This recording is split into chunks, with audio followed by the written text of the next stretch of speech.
ओम शांति। ओम शांति। आज बाबा के 18 तारीख के महावाक्य हैं। आज बाबा ने कहा, मीठे बच्चे, सुख देने वाले एक बाप को याद करो। इस थोड़े समय में योग बल जमा करो तो अंत में बहुत काम आएगा। बाबा ने समझाया, बच्चे समय वेस्ट न करो। जो थोड़ा सा भी समय आपके पास बचा है उसमें याद का बल जमा कर लो तो अंत में तुम्हें इतनी प्रॉब्लम नहीं होगी। तो प्रश्न बाबा ने पूछा, बेहद के वैरागी बच्चे, तुम्हें कौन सी स्मृति सदा रहनी चाहिए? तो आंसर है, ये हमारा छीछी चोला है, इसे छोड़ वापस जाना है, यह सदा स्मृति में रहे। बाप और वर्षा याद रहे, दूसरा कुछ भी याद ना आए। ये है बेहद का वैराग्य। कर्म करते याद में रहने का पुरुषार्थ करना है, जो पापों का बोझा सिर से उतर जाए, आत्मा सतो प्रधान बन जाए, यानी तमो से सतो बन जाए। इसीलिए बाबा ने कहा, बच्चे अब याद रखो कि ये शरीर छोड़ने का है। ओम शांति। बाप बच्चों को रोज बहुत सहज बातें समझाते हैं। यह है ईश्वरीय पाठशाला। बरोबर गीता में भी कहते हैं ना, भगवान वाच। बाबा ने कहा, भगवान तो सबका एक ही है, सब भगवान नहीं हो सकते।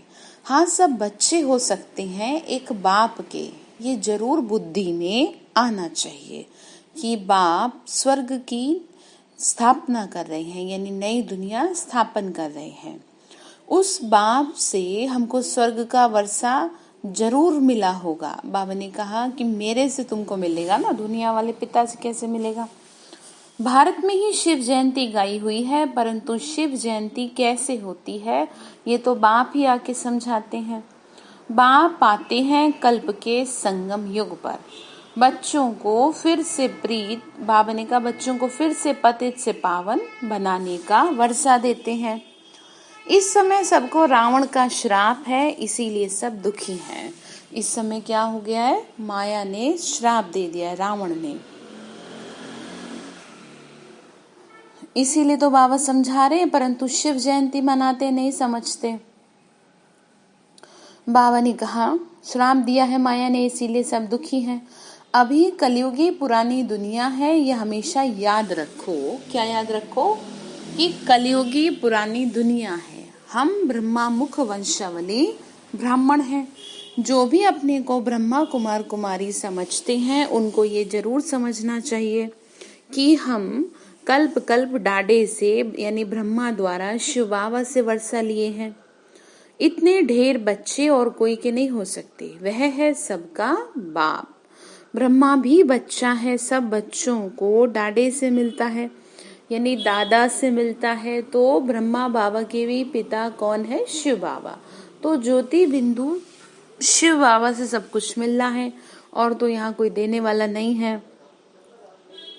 ये बेहद का बाप जब स्वर्ग का रचयिता है तो जरूर हमको स्वर्ग की राजाई होनी चाहिए, परंतु ये भूल गए हैं।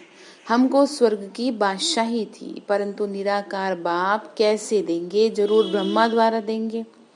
बाबा ने कहा, भारत में इनका राज्य था, जैसे कल्प का संगम है। अभी संगम पर ब्रह्मा है, तभी तो बीके कहलाते हैं। बाबा बोले, बच्चे इस समय तुम क्या हो?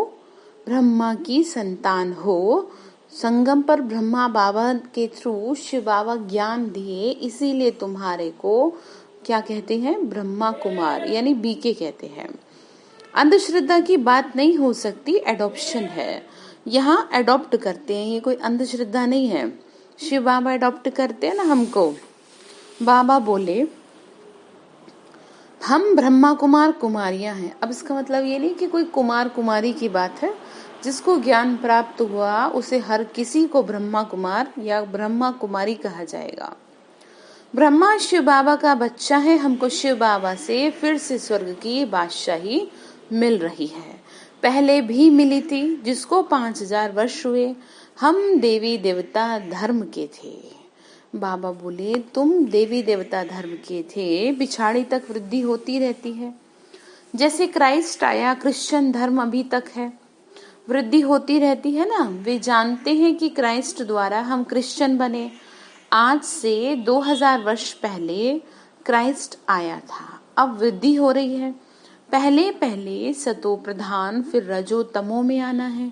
तुम सतयुग में सतो प्रधान थे, फिर रजो तमो में आए हो। तमो प्रधान सृष्टि से फिर सतो प्रधान जरूर होते हैं। बाबा ने क्या कहा, तमो से सतो जरूर होना है। नई दुनिया में आदि सनातन देवी देवता धर्म था। मुख्य धर्म है न 4। तुम्हारा धर्म आधा कल्प चलता है। बाबा ने कहा सतयुग त्रेता आधा कल्प चलता है, यहाँ भी तुम उस धर्म के हो। बाबा ने कहा भले ही तुम यहाँ हो, लेकिन तुम हो तो देवी देवता धर्म के। बाबा ने फिर आगे कहा लेकिन विकारी होने के कारण तुम अपने को कहला नहीं सकते हो देवी देवता। तुम थे आदि सनातन देवी देवता धर्म के, परंतु वाम मार्ग में जाने के कारण तुम पतित बने हो। यानी विकारों में चले गए ना, विकारों के वशीभूत हो गए, इसीलिए ऐसे हो गए, इसीलिए खुद को भूल गए, इसीलिए अपने को हिंदू कहला देते हो। अब तुम ब्राह्मण बने हो। ऊंचे ते ऊंचा तुम्हारा पिता शिव बाबा तुमको समझा रहे हैं। फिर हो तुम ब्राह्मण, तुम ब्राह्मणों का ऊंचे ते ऊंचा वर्ण है, इसीलिए ब्राह्मण वर्ण सबसे ऊंचा गाया जाता है। यानी ब्राह्मणों को सबसे ऊंची प्रायोरिटी दी है, क्योंकि बाबा ने कहा इस समय तुम बनते हो वास्तव में सच्चे ब्राह्मण। वो तो दुनिया ने बना दिए, परंतु वर्षा तो ब्रह्मा से नहीं मिलता। बाबा ने कहा बच्चे भले बने ब्रह्मा के, शिव बाबा ब्रह्मा द्वारा स्वर्ग की स्थापना कर रहे हैं बाकी। इसीलिए जी फॉर जनरेट कहा, गॉड कहते हैं ना, जीओडी गॉड, इसीलिए कहा स्वर्ग की स्थापना कर रहे हैं। तुम्हारी आत्मा बाप को जान गई है। बाबा कहे कि मेरे द्वारा मेरे को जानने से सारी सृष्टि के आदि मध्य अंत की नॉलेज समझ लेंगे। वो ज्ञान मेरे को ही, बाबा ने कहा वह ज्ञान मेरे को ही है जो तुमको समझा देता हूँ। मैं ही ज्ञान का सागर, आनंद का सागर, पवित्रता का सागर हूँ। 21 जन्म तुम पवित्र बनते हो, फिर विषय सागर में पड़ जाते हो। बाबा ने कहा पवित्र रहते हो, फिर तुम कैसे हो जाते हो। अभी ज्ञान का सागर तुमको पतित से पावन बनाए हैं। बाबा बोले कोई गंगा की बात नहीं है, स्नान करने जाते हैं, कोई गंगा का पानी पावन नहीं बना सकता, परंतु वह पानी कोई पावन थोड़ी है, पतित पावन थोड़ी है। ये नदियां तो सतयुग में भी होंगी, कलयुग में भी है, पानी का फर्क नहीं रहता। बाबा ने कहा इस ज्ञान की बात है। कहते हैं सर्व का सदगति दाता एक राम है, तो वही राम शिव बाबा है। वही कह रहे हैं कि तुम मुझसे सुनोगे तो पावन बन जाओगे। वही ज्ञान का सागर पतित पावन है। बाप आकर ज्ञान समझाते हैं जिससे तुम स्वर्ग के मालिक बनते हो। सतयुग त्रेता में भक्ति शास्त्र आदि कुछ होते नहीं हैं। क्यों नहीं होते? क्योंकि तुम यहाँ पर सब कुछ अच्छे से इतनी मेहनत कर लेते हो कि तुम्हें भक्ति की जरूरत ही नहीं पड़ती है। ऐसे नहीं बाबा ने कहा वहां तुमको गंगा स्नान करना है, वहां कोई यात्रा करनी है। बाबा ने कहा भक्ति में ही आती है यात्रा व गंगा स्नान। तो जब तुम सुखी हो तो तुम क्यों करोगे। और वैसे भी बाबा ने कहा ये भक्ति मार्ग की सामग्री है। पूजा पाठ, जप तप, तीर्थ इत्यादि ये सब भक्ति मार्ग है, और भक्ति का फल तो तुमको मिल रहा है, इसी के बिहाफ पे तुम राज करोगे। बाबा ने कहा सब आत्माओं का बाप तुमको सिखाते हैं। जिस्मानी बाप तो अनेक नहीं है, रूहानी बाप तो एक ही है ना। बाबा ने कहा जिस्मानी बाप तो अनेक है, यानी कि शरीरों के तो सबके अलग अलग पिता हैं ही। तुमको कितने बाप हैं तो मूंझ जाते हैं, कंफ्यूज हो जाते हैं कि ये कैसी बात करते हैं। तो कॉमन सेंस थोड़ा सा लगाएंगे तो समझा पाएंगे या समझ जाएंगे। आत्मा का पिता तो सबका एक ही होगा ना, शरीर के पिता सबके अलग अलग होंगे, तो मूंझना क्या। तो मूंझ जाते हैं कि ये क्या पूछते हैं, बाप तो सबका एक होता है, 2-3 बाप कैसे होंगे। तो बाप समझाए उस परमात्मा बाप को याद करते हो दुख में हमेशा कहते हो दुख में हमेशा कहते हो हे परमपिता परमात्मा आओ और आके हमको दुखों से छुड़ा दो। तो 2 बाप हुए ना, एक जिस्मानी दूसरा रूहानी, जिसकी महिमा गाते हैं तुम मात पिता हम बालक तेरे, तेरी कृपा से सुख घनेरे। ये किसके लिए गाते हैं? शिव बाबा के लिए गाते हैं। लौकिक माँ बाप से सुख घनेरे नहीं मिलते, जब दुख होता है ना तब उस बाप का सिमरण करते हैं। सारी दुनिया पुकारती है उसको, इतनी जोर से पुकारती है कि उसको आना पड़ता है। लौकिक माता पिता के लिए थोड़ी ना इस तरह से पुकारेंगे जैसे भगवान के लिए पुकारते हैं। ये बाप ही ऐसे प्रश्न पूछते हैं दूसरा कोई पूछ ना सके। बाबा ने कहा देखो मैं ही तो तुमसे पूछ रहा हूँ क्योंकि मैं जानता हूँ तुम्हें, इसलिए पूछ रहा हूँ, ठीक है। फिर आगे बोले बाबा, भक्ति मार्ग में तुम गाते हो बाबा, आप आएंगे तो हम आपके सिवाय कोई की नहीं सुनेंगे, और तो सब दुख देते रहते, आप ही सुख देने वाले हो। तो बाप आकर याद दिलाते हैं तुम क्या कहते थे, तुम जानते हो ना तुम ही ब्रह्मा कुमार कुमारी हो। मनुष्यों की ऐसी पत्थर बुद्धि है जो ये भी नहीं समझते कि बीके क्या है, यानी ये ब्रह्मा कुमारी क्या है, मम्मा बाबा कौन है, ये साधु संत नहीं है, नहीं समझते। साधु सन्यासी को गुरु कहेंगे, माता पिता को नहीं कहेंगे। ये तो बाप आकर दैवी धर्म की स्थापना करते हैं। जहाँ लक्ष्मी नारायण का राज्य होगा, राजा रानी राज करते थे। सतयुग में तो करेंगे ना, यहाँ कैसे पॉसिबल है। पहले पवित्र थे फिर अपवित्र बनते हैं, जो पूज्य थे वो फिर 84 जन्म लेते हैं। बाबा ने कहा जो पूज्य थे वो 84 जन्म लेते हैं। पहले बेहद के बाप का 21 जन्मों का सुख का वर्षा मिलता है। बाबा ने कहा कुमारी वो जो 21 कुल का उद्धार करे। ज्ञान प्राप्त हुआ तो 21 जन्मों का सुख आपको वर्षे के रूप में, यानी बादशाही के रूप में, यानी दौलत के रूप में मिलता है, भगवान के बनने के रूप में मिलता है। बाबा ने कहा यह तुम्हारा गायन है, तुम कुमारियां हो, गृहस्थी नहीं हो। भल बड़े हो लेकिन मर्जी व बन सब बाप के बच्चे बच्चियां बने हो।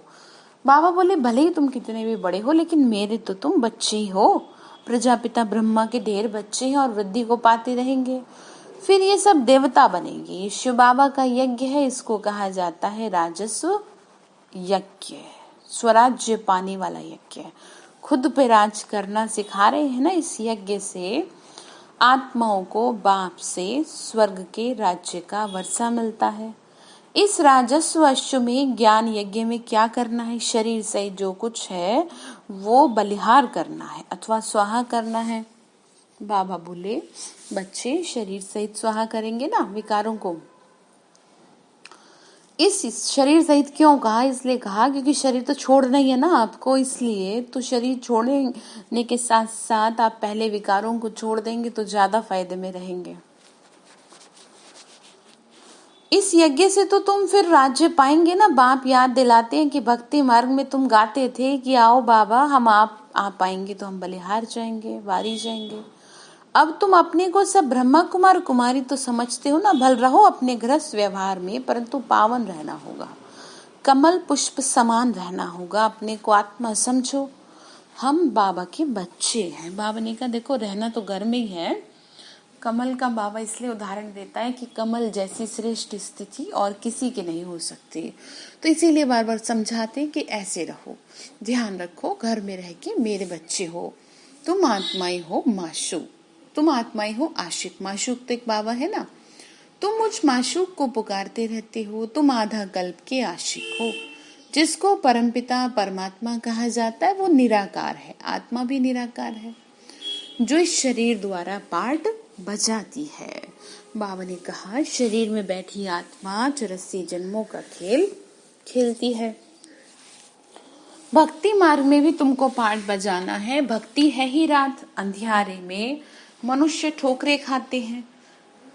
बाबा ने कहा भक्ति है रात, रात से मतलब है अंधियारा, अंधियारे से मतलब है भगवान को ढूंढ रहे ना, भगवान को ढूंढते ही जा रहे हैं, ढूंढते ही जा रहे हैं, ये भी नहीं पता कहाँ ढूंढना है, कैसे ढूंढना है, बस ढूंढ रहे हैं। तो जब ढूंढता है मनुष्य किसी चीज को तो ये कहा जाता है कि वो अंधियारे में है, यानी उसको पता ही नहीं है, कुछ भी अंधकार में है। बाबा बोले द्वापर से लेके तुमने ठोकरे खाई, इस समय महादुखी हो गए हो, अब पुरानी दुनिया का अंत है। बाबा ने क्या कहा, महादुखी हो गए, अब तो तुम ये पैसा आदि सब मिट्टी में मिल जाना है। भले कोई करोड़पति है, राजा है, बच्चे पैदा होंगे तो समझेगा ये धन हमारे बच्चों के लिए है। हमारे पुत्र पोत्रे खाएंगे। तो बाबा कहे कुछ भी नहीं, कुछ भी खाएंगे नहीं, दुनिया ही खत्म होने वाली है, बाकी थोड़ा सा समय है, विघ्न बहुत पड़ेंगे, आपस में लड़ेंगे, पिछाड़ी में ऐसे यानी आने वाले टाइम में ऐसे लड़ेंगे जो खून की नदियां बहेंगी। बाबा ने कहा तुम्हारी तो देखो कोई सी लड़ाई है नहीं।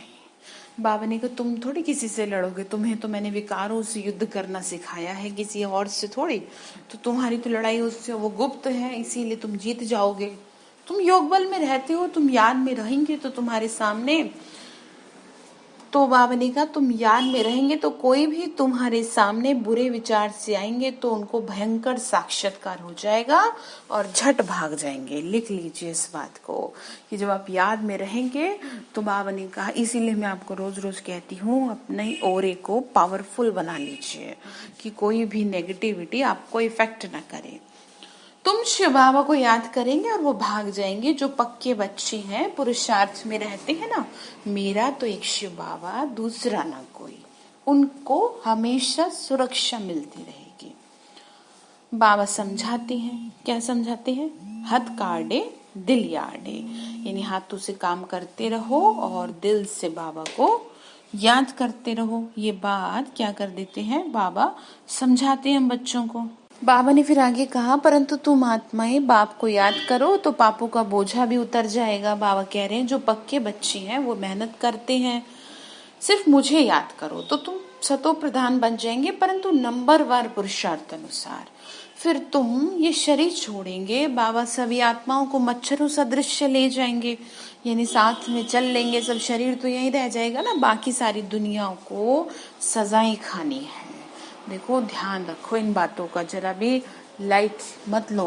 कितना समझा रहे हैं, कितना फोर्सफुली कह रहे हैं, कौन कहेगा आपको ये बात? भारत में बाकी थोड़े से जाकर रहेंगे, उसके लिए यह महाभारत लड़ाई है। यहाँ तो बहुत वृद्धि होगी। बाबा ने कहा प्रदर्शनी प्रोजेक्टर आदि द्वारा कितने सुनते हैं, वो प्रजा बनती जाती है। राजा तो एक होता है, बाकी होती है प्रजा। बाबा ने कहा सेवा करते जाएंगे, प्रजा बनती जाएगी। वजीर भी प्रजा की लाइन में आ जाता है। ढेर प्रजा होती है, एक राजा की लाखों के अंदाज में प्रजा होती है। देखो बाबा समझा रहे बच्चे मेहनत कर लो, तो राजा रानी को मेहनत करनी पड़े ना, कितना आप कैसे राज करें बताओ, आपको कैसे बिठाएं गद्दी पे, कुछ तो मेहनत कर लो। देखो कितना साफ कह रहे हैं, तुम्हें ले जाऊंगा, बाकी की सब सजाएं खाएंगे। फिर आगे बोले, तुम बाप कहे तुम सब कुछ करते निरंतर मुझे याद करो। जैसे आशिक माशूक होते हैं, उनका जिस्मानी लव रहता है। तुम बच्चे इस समय आशिक हो, तुम्हारा माशूक आया हुआ है, तुमको पढ़ा रहा है, पढ़ते पढ़ते देवता बन जाओगे। कुछ समझ में आ रही बात? याद से तुम्हारे पाप कटेंगे और तुम निरोगी भी बन जाओगे। फिर 84 के चक्र कोई भी याद रखना। सतयुग में इतने जन्म, त्रेता में इतने जन्म, याद रखो कि तुम कैसे कैसे जन्म लोगे। बाबा ने कहा हम देवी देवता धर्म वालों ने पूरे 84 का चक्र लगाया। बाबा ने कहा यही याद रखो, सतयुग में तो तुम कुछ याद रखने की जरूरत ही नहीं है। आगे चलकर बहुत वृद्धि हो जाएगी, तुम्हारे सेंटर्स हजारों के अंदाज में हो जाएंगे, क्योंकि पूरी दुनिया में मैसेज देना है, तो इसीलिए सेंटर्स खोलने पड़ेंगे। गली गली में समझाते रहेंगे कि सिर्फ बाप को याद करो और वर्षे को याद करो, अब चलो घर वापस, समझाते रहेंगे। ये चीजी चोला है तो बेहद का वैराग्य है। सन्यासी तो सिर्फ हद का घर बार छोड़ देते हैं, वह है हठ योगी, वो राजयोग सिखा नहीं सकते। कहते हैं यह भक्ति भी अनादि है। बाबा ने कहा राजयोग नहीं सिखा सकते हो। बाबा कहे भक्ति तो द्वापर से शुरू होती है, 84 पीढ़ियां उतरी, अब तुम तमो प्रधान बने हो।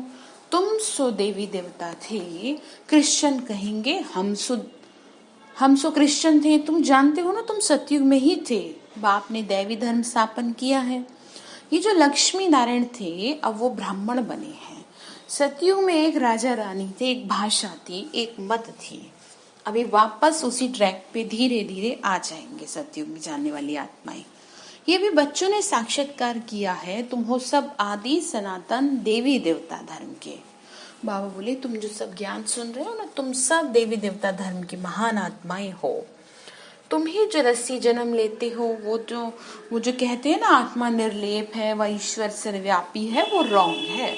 सब में आत्मा है बाबा बोले, फिर कैसे कहते हो हमारे में परमात्मा है? फिर तो सब फादर्स हो गए तो कितने तमो प्रधान हो गए कि सभी पिता हो गए, तो बच्चा कौन रह गया फिर?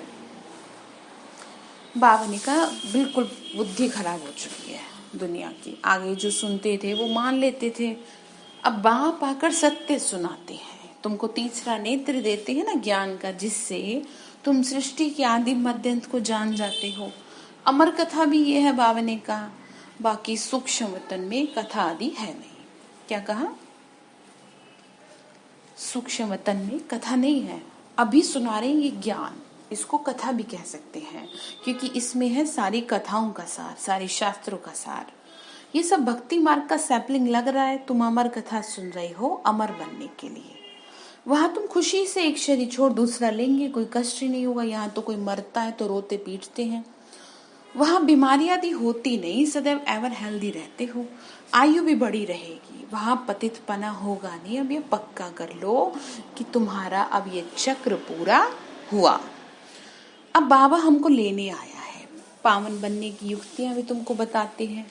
सिर्फ तुम करो मुझे याद, और सिर्फ मुझे याद करो और वर्षे को याद करो। सतयुग में 16 कला संपूर्ण, फिर कला कम होती जाती है। अब तुम्हारे में कोई कला रही नहीं। क्या कहा? अब नहीं रही तुम्हारे में कोई कला, इसीलिए वापस आकर के तुम्हें क्या बना रहे हैं? कला से भर रहे हैं, भरपूर कर रहे हैं। बाप ही दुख से छुड़ा के सुख में ले जाते हैं, इसीलिए लिबरेटर कहा जाता है। सबको अपने साथ ले जाते हैं। तुम्हारे कोई गुरु तुमको साथ थोड़े ले जाते हैं। वो गुरु चला जाता है तो चेला गद्दी पर बैठता है, फिर चेलों में बहुत गड़बड़ हो जाती है। अब यहाँ तो शिव बाबा ही ना हमारे तो गुरु, आपस में बाबा ने कहा गद्दी के लिए लड़ते हैं। कितने झगड़े होते हैं आपस में। बाबा ने कहा बाप कहे बच्चे मैं तुम्हें साथ लेके जाऊंगा, तुम संपूर्ण नहीं बनेंगे तो सजा खाएंगे और पद हो जाएगा भ्रष्ट। इसीलिए कह रहे हैं कि तुम मेहनत कर लो। यह राजधानी स्थापन हो रही है सतयुग की दुनिया के लिए। अच्छा, मीठे मीठे सिक्के लदे बच्चों प्रति माता पिता बाप दादा का याद प्यार और गुड मॉर्निंग। रूहानी बाप की रूहानी बच्चों को नमस्ते। हम रूहानी बच्चों की रूहानी माता पिता बाप दादा को नमस्ते। शिव बाबा नमस्ते। शुक्रिया बाबा, शुक्रिया। तो धारणा के लिए मुख्य सार है, याद का ऐसा अभ्यास करना है जो बुरे विचार वाले सामने आते ही परिवर्तन हो जाए। मेरा तो एक शिव बाबा, दूसरा ना कोई, इस पुरुषार्थ में रहना है। दूसरी पॉइंट है, स्वराज्य पाने के लिए शरीर सहित जो कुछ भी है वो बलिहार जाना है। जब इस रुद्र यज्ञ में सब कुछ स्वाहा करेंगे तब राज्य पद मिलेगा। ठीक है। बाबा ने फिर आगे कहा, वरदान दिया बाबा ने, ज्ञानी तू आत्मा बन, ज्ञान सागर और ज्ञान में समाने वाले सर्व प्राप्ति स्वरूप भव। ज्ञानी तू आत्मा बन, ज्ञान सागर और ज्ञान में समाना है। भगवान में नहीं समा सकते, ज्ञान के सागर यानी ज्ञान में समाना है। जो ज्ञानी तू आत्माएं हैं वो सदा ज्ञान सागर और ज्ञान में समाई रहती है, यानी बाबा में, उसके प्यार में समा सकते हैं, उसमें थोड़े समा जाएंगे। प्यार में, शक्तियों में, सर्व प्राप्ति स्वरूप होने के कारण इच्छा मात्र अविद्या की स्टेज स्वतः रहती है। यानी कि जिनको बुद्धि में ज्ञान बैठ गया उनको फिर अब कुछ मन में इच्छा रहती ही नहीं ऐसी दुनिया वाली कि ये मिल जाए वो मिल जाए। सारी प्राप्तियां तो आपको दे दी, ज्ञान गुणों का खजाना आपको दे दिया। आपकी स्टेज तो बहुत ऊपर की है ना, तो जो अंश मात्र भी किसी स्वभाव संस्कार के अधीन है, नाम मान शान के मंगता है, क्यों क्या के क्वेश्चन में चिल्लाने वाले हैं, पुकारने वाले हैं, अंदर एक बाहर दूसरा रूप है, उन्हें ज्ञानी तो आत्मा कैसे कह सकते हैं? बहुत गहराई से समझा रहे हैं। तो अब आप देख लो, ज्ञानी तो आत्मा अर्थात जिसकी बुद्धि में ज्ञान बैठा है, बाबा बैठा है। स्लोगन है, इस जीवन में अतीन्द्रिय सुख व आनंद की अनुभूति करने वाले ही सहज योगी हैं। इस जीवन में बाबा के प्यार में लीन जो रहेगा वो उसको अतीन्द्रिय सुख का अनुभव होगा। ठीक है, वही सहजयोगी कहलाएगा। तो बाबा ने आज जो काम दिया ना वो ये दिया, बच्चे ऐसी स्थिति बना लो कि जो तुम्हारे सामने आने वाले के बुरे विचार भी परिवर्तन हो जाए, और मैं तुम्हें साथ ले जाऊंगा, इसीलिए जल्दी जल्दी तैयार हो जाओ। तो आपको देखना है आप कितने % तैयार है। अच्छा, ओम शांति।